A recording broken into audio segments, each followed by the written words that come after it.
এই, তুমি ওখানে বসে কি করছো? আমি একটা দরকারি কাজ করছি, তুমি যাও যাও। আমি ওই বিষয়ে কিছু লেখালেখি করছি। রাতে 3টের পরে তোমার কি এমন কাজ পড়লো?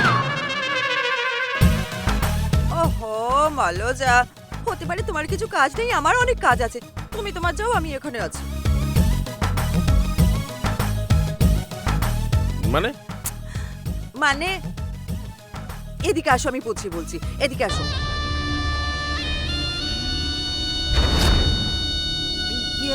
আমাদের এই বাচ্চাটার জন্য দুটো হাতের রূপোর বালা আর দুটো পায়ের মল আর ওই একটা সোনার হার।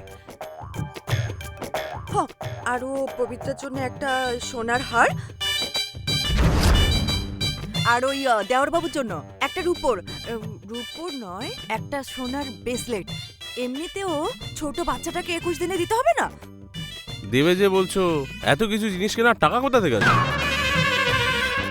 তুমি দেবে আমায়? তোমার মাথা পাতা খারাপ হয়ে গেছে নাকি? কাউকে কিছু দেওয়ার জন্য আমি একটা টাকাও খরচা করতে পারবো না বলে দিলাম। কি বলছো তুমি?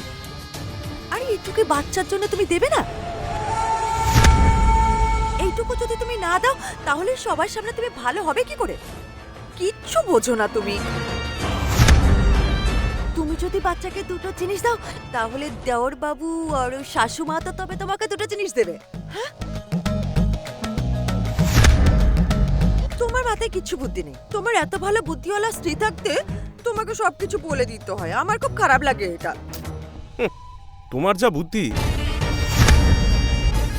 তোমার বুদ্ধি 2 টাকারও কাজ করবে না, বুঝেছো? এরকম দেখতে দেখতে সারা জীবন কেটে যাবে, আর এদিক ওদিক করতে করতে দিন কেটে যাবে, কিছু লাভ হবে না। আরে আমি ছোটখাটো জিনিসের জন্য ভিক্ষে কেন চাইব? এই বাড়ি আমার, এই প্রপার্টি আমার, এটা নেবার জন্য আমি অনুমতি নিতে পারবো না। ওহো, এসব বাজে কথা ছাড়ো। যদি আমার কথা তুমি মানো তাহলে এই পুরো প্রপার্টি তুমি পেয়ে যাবে। বুঝলাম না।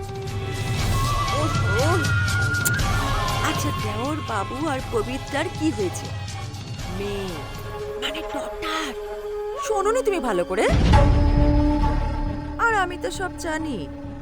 মেয়ের জন্ম হয় পরের বাড়ি যাওয়ার জন্য, একদিন না একদিন সে তো নিজের শ্বশুর বাড়ি যাবে, আর এই সম্পত্তি তো এখানেই থাকবে। সম্পত্তি কার হবে? তোমার, বুঝলে?